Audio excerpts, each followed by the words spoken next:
하나님이 우리 이마원 성도님에게 더 좋은 양산을 주시기를 소원합니다. 오늘 나면서 못 걷게 된 그 거린이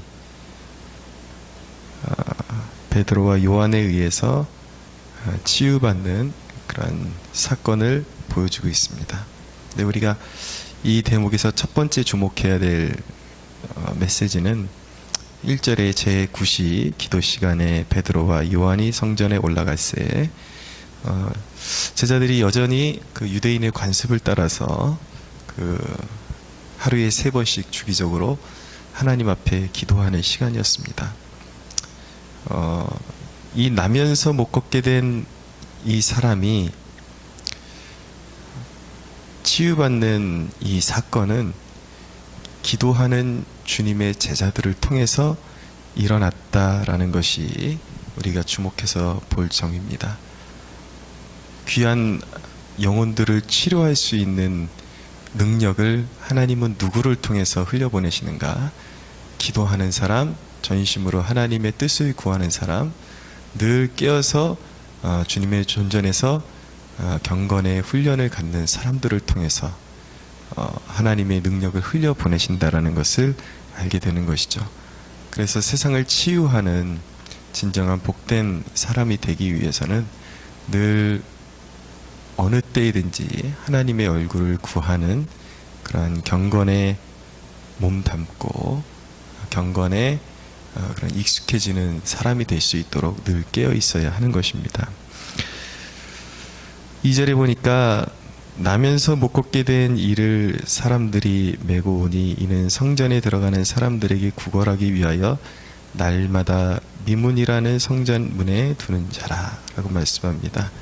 이 거린의 살아가는 목적은 무엇입니까? 오늘 이 성전 미문에 나와 있는 그 이유, 목적은 무엇입니까? 단순합니다. 구걸하기 위해서 나와 있는 것입니다. 돈 몇 푼, 동전 몇 입 얻어서 하루를 연명할까, 그런 것 기대하면서 나와 있는 것입니다. 그런 와중에 어느 날 베드로와 요한을 만나게 된 것이죠.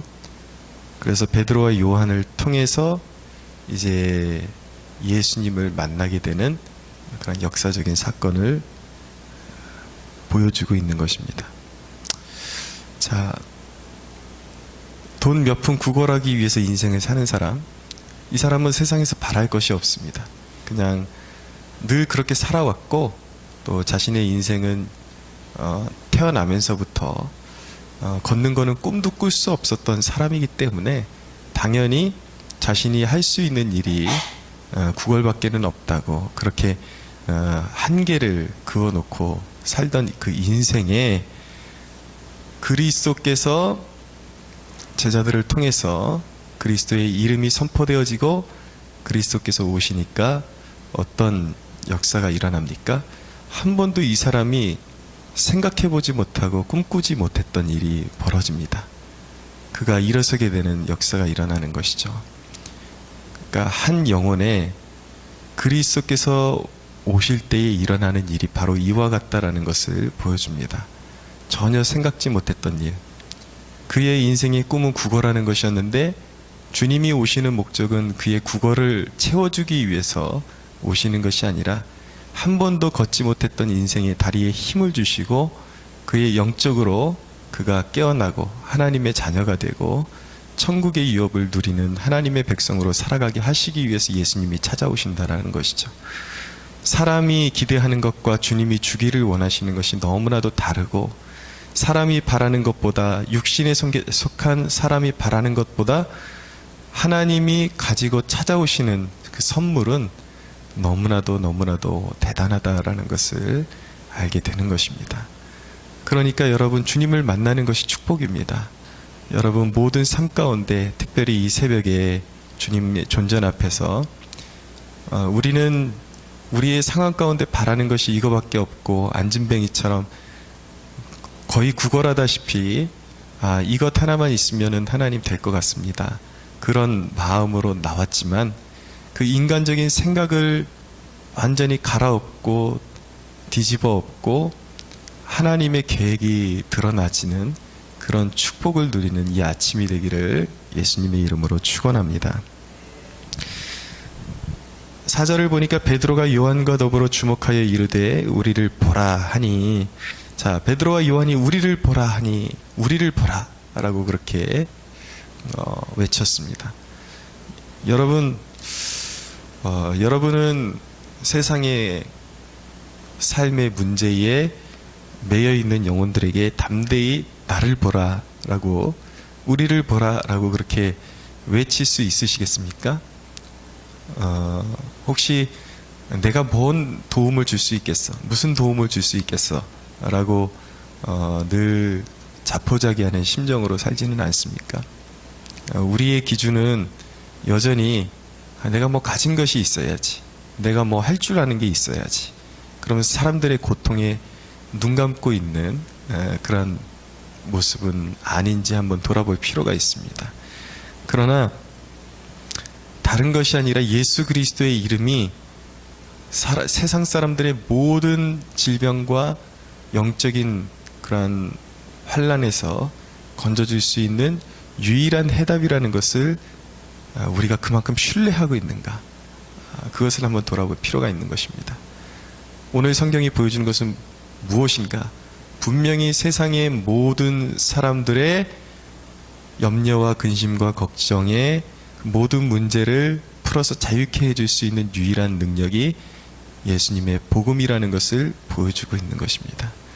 그러므로 여러분, 내가 가지고 있는 복음이 확실하고 그 누구도 소유하지 못한, 가장 사람들을 영적으로 풀어 자유케 해주며 못 걷던 일을 뛰게 해줄 수 있는 가장 확실한 복음임을 우리가 깨닫는 아침이 되기를 소원합니다. 5절 이하에 보면 그가 그들에게서 무엇을 얻을까 하여 바라보거늘 베드로가 이르되 은과 금은 내게 없거니와 내게 있는 것을 이것을 내게 주노니 나사렛 예수 그리스도의 이름으로 일어나 걸어라. 은과 금은 내게 없거니와 내게 있는 것으로 내게 주노니, 교회가 아무리 가난해도, 교회가 아무리 힘이 없어도 위대한 이유가 바로 여기 있습니다. 은과 금은 내게 없거니와 나사렛 예수 그리스도의 이름으로 일어나 걸으라고 선포할 수 있는 유일한 곳이 교회밖에는 존재하지 않는 것입니다. 여러분, 세상 사람들은, 물론 교회는 어제도 말씀드렸지만 그리스도의 사랑을 전하는 곳입니다. 그리고 가진 것을 나누는 곳입니다. 그렇지만 가진 것이 없다 그래서 나눌 수 있는 것이 아무것도 없는 것이 아닙니다. 가장 소중한 것을 재물이 있는 사람이나 없는 사람이나 동일하게 가지고 있는 것입니다. 그리고 세상을 치유하는 유일한 능력을 우리 모두가 가지고 있는 것입니다. 교회의 가장 유일한 사명, 첫째 사명은 우리가 사람들을 물질적으로 돕는 것이기도 하지만 그것보다 선행되어야 되고 잊지 말아야 할 것, 그리고 진정으로 사람들을 가난과 영적인 포로됨에서 자유케 하고, 가난에서 풀어 자유케 하고, 사람들을 진정한 영적인 해방과 자유함 가운데 만끽하며 살아갈 수 있도록 도울 수 있는 힘, 풀어줄 수 있는 힘, 그 이름이 무엇에 있는가? 바로 우리가 믿는 예수 그리스도의 이름에 있음을 우리가 믿어야 하는 것입니다. 그 이름만이 소망이에요. 그래서 교회가 이 이름을 제쳐두고 다른 사업에 몰두하는 것은 맞지 않습니다. 교회가 사회에 공헌하는 것도 중요하지만 가장 중요한 것, 진정으로 사회를 바꾸는 그 방법은 예수 그리스도 안에 있는 회개를 전하는 것입니다. 드디어 이제 이 안진뱅이가 7절에 보니까 오른손을 잡아 일으키니 발목이 곧 힘을 얻었다 라고 말씀합니다. 그리고 8절에 뛰어서서 걸으며 그들과 함께 성전으로 들어가면서 걷기도 하고 뛰기도 하며 하나님을 찬송했다라고 말씀하고 있습니다. 자, 베드로와 요한을 만나서 드디어 새 삶을 찾은 이 거렁뱅이, 안진뱅이였던 이 사람, 드디어 발과 발목이 힘을 얻고 뛸 수 있게 되었습니다. 그리고 가장 그가 첫 번째로 보인 반응은 뛰어서서 걸으며 그들과 함께 성전으로 들어간 것이었습니다. 그의 삶에 진실한 예배가 회복되었고 시작되었고 하나님을 찬미하는 삶이 시작되었다라는 것입니다. 이제는 하나님의 임재를 구하는 삶이 되었다라는 것입니다. 한 영혼이 진정으로 깨어난 증거가 무엇입니까? 여러분, 교회에서 아무리 기적을 경험했어도 이전의 삶으로 돌아갔다면 그의 인생은, 그의 영혼은 깨어난 것이 아닙니다. 한 영혼이 진정으로 깨어난 것인지 확인할 수 있는 방법이 무엇인가? 그가 세상의 그 어떤 것에서 만족함을 누리고 기뻐하는 것보다 하나님을 예배함이 그에게 기뻐함이 되는가? 그가 하나님의 임재를 간구하는 심령을 가지고 있는가? 이것을 확인해 보면 정확합니다. 말씀을 맺겠습니다, 여러분. 나면서 걷지 못했던 사람이 그 문제를 통해서 그리스도를 만나니까 깊은 예배의 자리로 들어가게 되는 것을 보게 됩니다. 오늘 이 아침에 어쩌면 영적으로 이 거렁뱅이와 같은 마음으로 나온 우리의 모습일 수도 있다라는 것을 우리가 한번 생각해 보게 됩니다. 여러분은 무엇을 위해서 나오셨습니까?